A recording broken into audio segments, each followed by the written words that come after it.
distinguished colleagues, thank you for giving me the honor of leading the debate on the general principles of this bill, which seeks to establish a maritime university in Lokoja. This bill, which will develop the capacity of Nigerians to quickly and effectively take control of the maritime activities across the African continent, was first read on Tuesday, 9th April 2019. The background.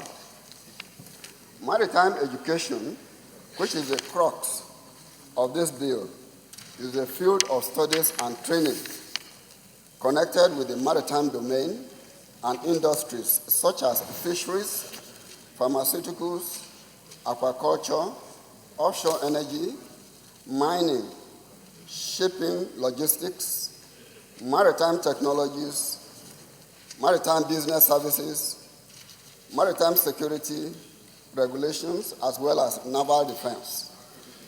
This education can be obtained from 4 major sources, such as shipping companies, private providers, other public institutions, and specialized maritime universities.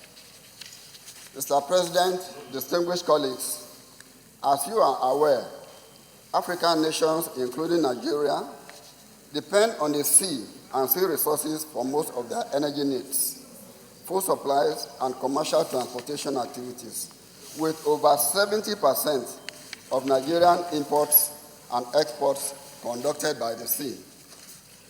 That implies that the ability of our country to really unlock the potentials in this sector, dominate and exploit the resources and potentials of the over 26,000 nautical miles of vast coastal line of Africa and over 10,000 kilometers of Nigeria's navigable waterways will depend on the skill of the Nigerian maritime professionals.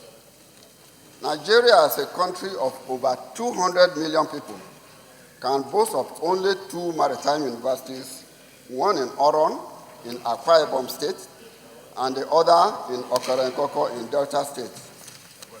The two certainly cannot adequately cater for the aspirations of our youths, who are daily becoming determined in playing major roles in the maritime sector, especially as more and more waterways are becoming navigable in our hinterlands. Intent of the bill. Mr. President, distinguished colleagues, this bill seeks to establish and provide a legal framework for the Maritime University of Nigeria, Lokoja, in order to build and develop local content in this sector. The highlights of the bill includes Clause 1 of the bill provides that the university shall be sited in Lokoja. Clause 2 provides for the functions of the university, which shall be 1. Provide academic and professional programs leading to award of first degrees, postgraduate research, and higher degrees in engineering, scientific, and allied professional disciplines relating to maritime resources. Provide to all persons of diverse race, creed, sex, or political conviction equal opportunity for learning. To provide effective economic utilization, exploitation, and conservation of the country's maritime resources through its postgraduate training. Identify and find solutions to the technological problems and needs of the maritime industry. Provide for the maritime industry the result of training and research, and endanger the practical applications of these results in the maritime industry. Liaise with the institutions involved in training, research, and development of technologies in the maritime sector, and engage in any other activity provided appropriate for a maritime university of the highest standard. Lokoja as a choice location. You may recall, Mr. President and dear colleagues, that Nigeria has the second largest length of waterways in Africa and an extensive coastline of about 852 kilometers. These waterways center on its longest rivers, Rivers Niger and Benue. These two rivers ultimately run into each other at Lokoja, the Kogi state capital. Lokoja lies about 7.8 degrees north of the equator and 6.7 degrees east of the meridian. It is a trade center and close to the Federal Capital Territory, Abuja. Near Lokoja in Ajaokuta are metallurgical facilities and iron ore mines.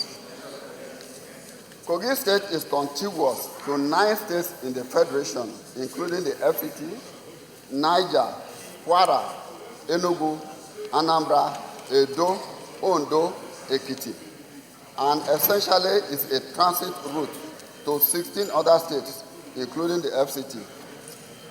Lokoja, on the other hand, also saddles some strategic roads to at least 5 geopolitical zones out of the 6 in Nigeria.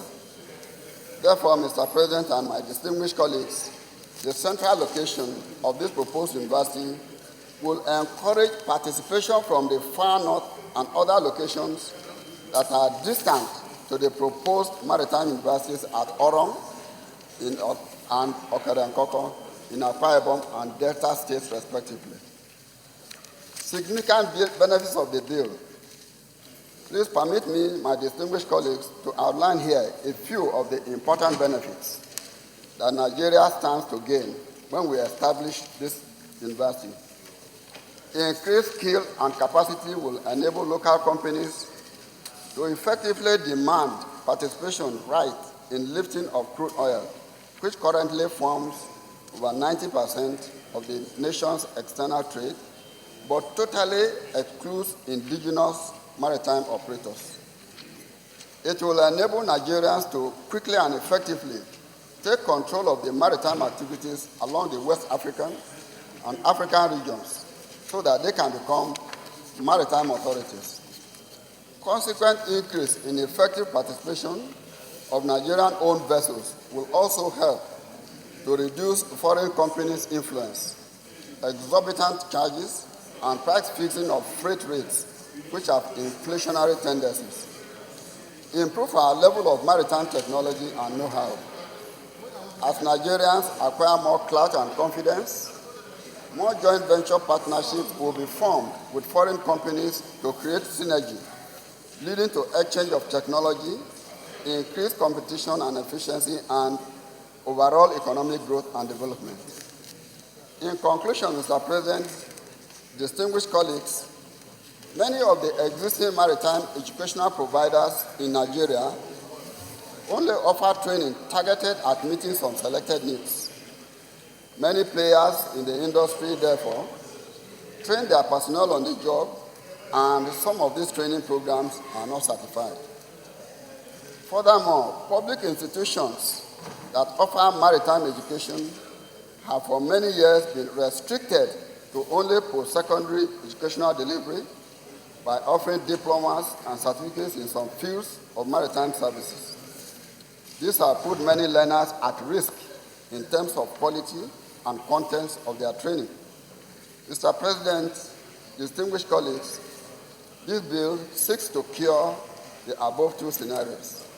Let me emphasize that the maritime sector of our economy has enormous potentials, which requires high-level scientific, technical, and administrative skills to drive, and for Nigeria to attain a very significant level, it requires a minimum of at least 6 maritime universities.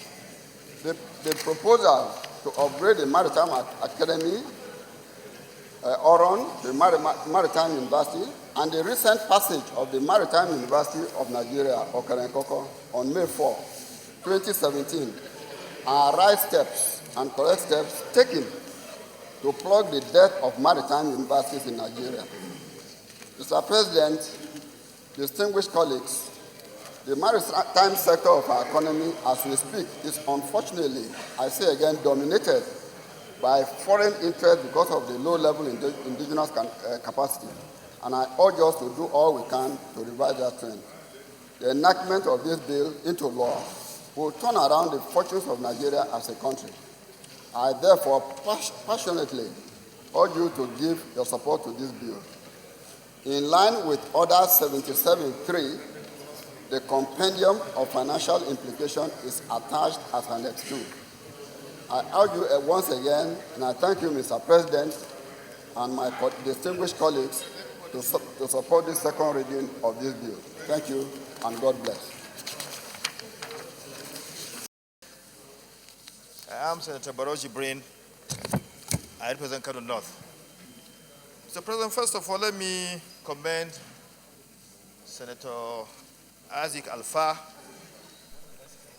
for the commitment he has shown in bringing motions and bills that are crafted to have direct impact on his people.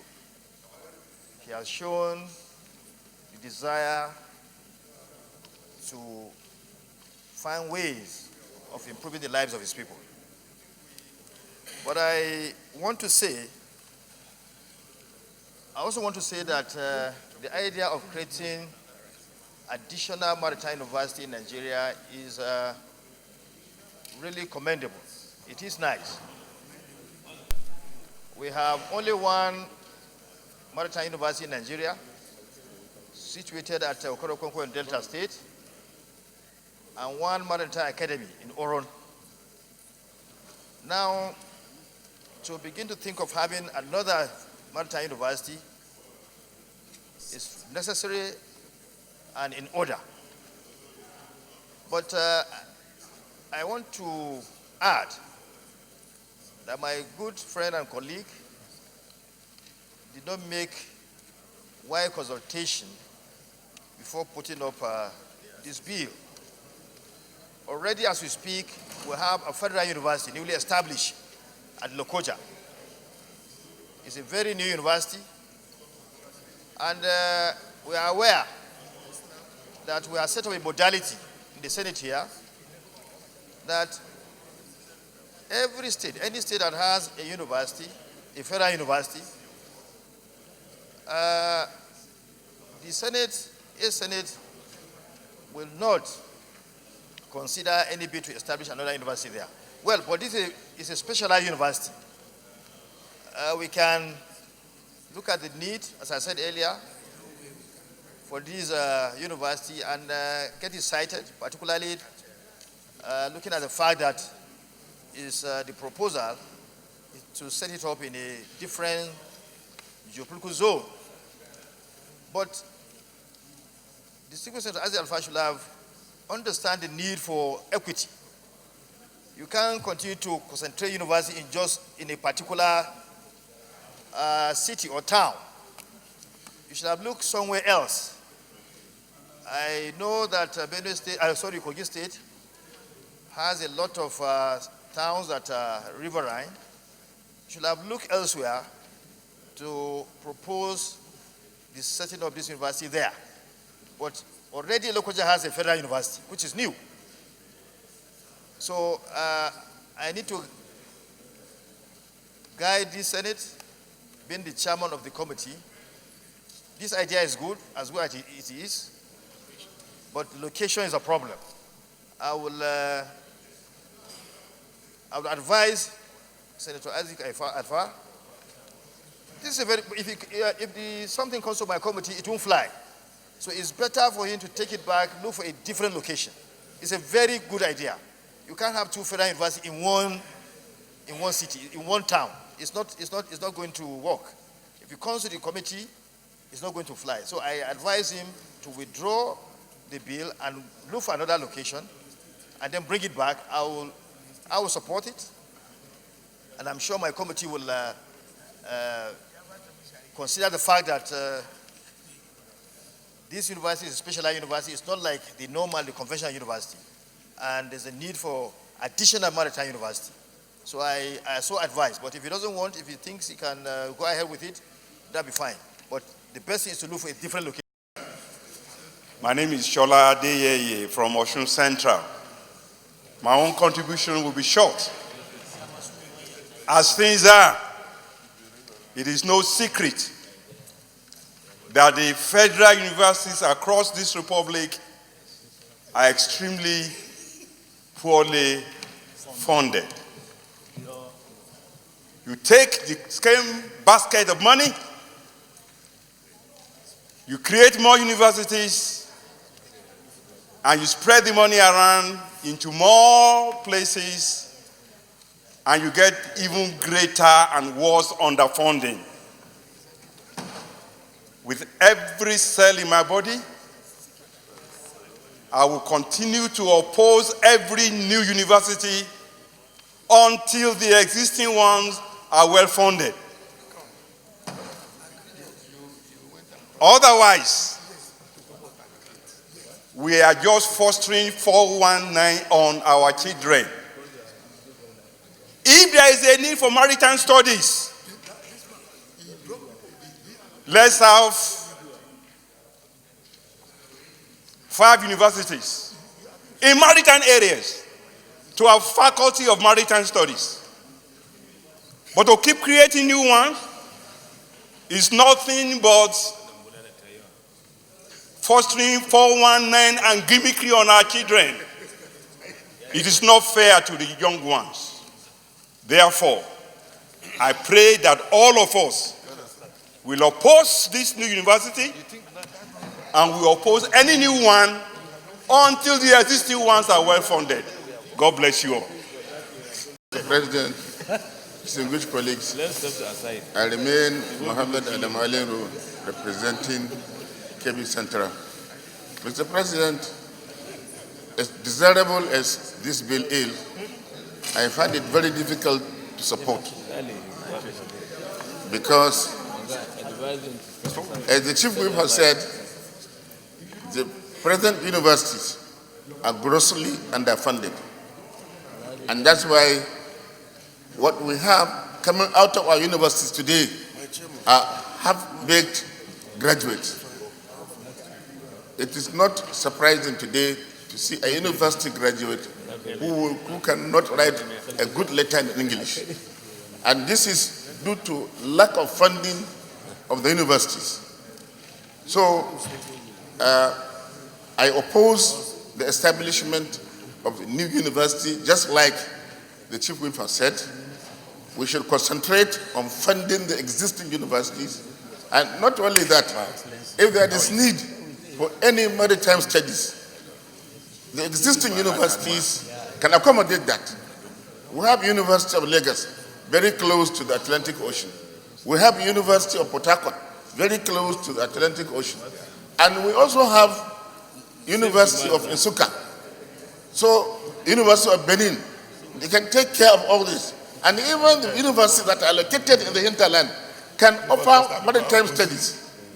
I don't see any justification for establishing a maritime university at this point in time when universities are crying of chronic underfunding. So I urge my colleagues to advise the sponsor of this bill to withdraw it and maybe represent it when financial condition of the of the country improves. Thank you, Mr. President. I am a lover of education, and this appeals to me. However, in the light of all that has been said, I believe there is a need for the mover of this motion to do a lot more work on this bill before bringing it. And I suggest, Mr. President, that we ask him to withdraw the bill. And so I move a motion, which I pray will be supported, that this bill be withdrawn by the mover in order to go and do more work on it before bringing it back for consideration. I so move, Mr. President. Distinguished colleagues, just like the last time when I brought up a motion and I was advised to withdraw it, and I didn't, 4 of the resolutions were accepted, and the one that was contentious was referred to the petroleum upstream or downstream for discussion. Unfortunately, this particular bill, Mr. President, is a very well thought out bill. I did a lot of work on this bill. My worry here is that we shouldn't attach geographical locations to anything we do in this Senate. So, Mr. President, having done a lot of work on this bill, consulted widely, I declined to withdraw this bill. Thank you, Mr. President. Say aye. Those against say nay. Nays have it. Leader of the Senate.